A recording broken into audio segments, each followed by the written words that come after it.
എല്ലാവർക്കും നമസ്കാരം. വിജയാസ് വേൾഡിലേക്ക് സ്വാഗതം. ഞാനിന്ന് തയ്യാറാക്കുന്ന കപ്പ തെരളിയാണ്.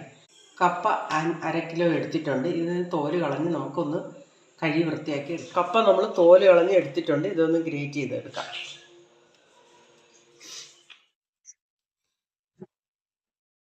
ഇതെടുത്തിട്ടുണ്ട്. ഇത് 2-3 വെള്ളം നന്നായിട്ട് കഴുകി പിഴിഞ്ഞെടുക്കാം. നമുക്ക്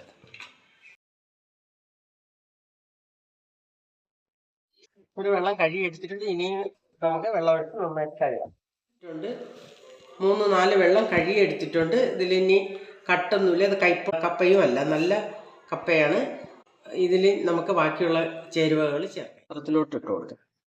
നമുക്ക് തയ്യാറാക്കാനുള്ള പാത്രത്തിലോട്ട് 1 കപ്പ് തേങ്ങ ചെറിയത് ഇട്ട് കൊടുക്കാം. ഇതിലേക്ക് നമ്മൾ എടുത്ത് വെച്ചിരിക്കുന്ന ഗ്രേറ്റ് ചെയ്ത് വെച്ചിരിക്കുന്ന കപ്പ ഇവിടെ ഇട്ട് കൊടുക്കാം. 1/2 ടീസ്പൂൺ ഏലക്കപ്പൊടി ഇട്ട് കൊടുത്തു. ഞാൻ ചെറിയ കപ്പ്, അതൊരു 25 ഗ്രാം അരിപ്പൊടിയാണ് ഇട്ട് കൊടുക്കുന്നത്. അതിൽ ശർക്കര പാനിയാക്കി വെച്ചത് വെച്ച് കൊടുക്കാം. ഒന്ന് മിക്സ് ചെയ്തെടുക്കാം. ശർക്കരയിലൊക്കെ മണ്ണും പൊടിയൊക്കെ ഉണ്ടല്ലോ, അതുകൊണ്ടാണ് ഉരുക്കിയെടുത്തത്. ഉപ്പിട്ട് കൊടുക്കാം. എന്ന് പറയുന്നത് നമ്മൾ ശർക്കര ചേർത്തതുകൊണ്ട് ഒരുപാട് ഉപ്പ് വേണ്ട, ആവശ്യത്തിന് അത് കണക്കാക്കി ഇട്ട് കൊടുത്താൽ മതി. നന്നായിട്ട് ഇനി ഒന്ന് കുഴച്ചെടുക്കാം. നമ്മൾ ഇഡലി പാത്രമാണ് ഞാൻ അടുപ്പത്ത് വയ്ക്കുന്നത്. അതിൽ വെള്ളം ഒഴിച്ച് വെച്ചിട്ടുണ്ട്. വെച്ച് കൊടുക്കാം. ഒരു തട്ടും കൂടെ വെച്ച് കൊടുക്കാം.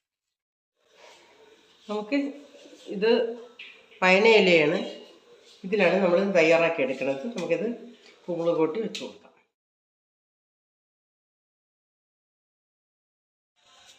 നമുക്കിനി ഇത് ഈ ഇലകളിൽ ഫില്ല് ചെയ്ത് കൊടുക്കാം. ഇങ്ങനെ വെച്ച് കൊടുക്കാം. ഫില്ല് ചെയ്തിട്ടുണ്ട്. ഇത് നമുക്ക് അടച്ചു വെച്ച് കൊടുക്കാം. നമ്മുടെ കപ്പത്തെരളി റെഡിയായി. നമുക്ക് തുറന്നു നോക്കാം. അപ്പം നമ്മുടെ കപ്പത്തെരളി റെഡി ആയിട്ടുണ്ട്. നമുക്ക് സ്റ്റൗ ഒന്ന് ഓഫാക്കാം. നമ്മുടെ കപ്പത്തെരളി ഈ പാത്രത്തിലോട്ട് എടുത്ത് വയ്ക്കാം. നമ്മുടെ തെരളി എല്ലാം എടുത്തു വെച്ചിട്ടുണ്ട്. തയ്യാറാക്കിയ തെരളി ഇവിടെ റെഡി ആയിട്ടുണ്ട്. അപ്പോൾ ഈ വീഡിയോ എല്ലാവർക്കും ഇഷ്ടപ്പെട്ടെങ്കിൽ ലൈക്ക് ചെയ്യുക, ഷെയർ ചെയ്യുക, സപ്പോർട്ട് ചെയ്യുക. നന്ദി, നമസ്കാരം.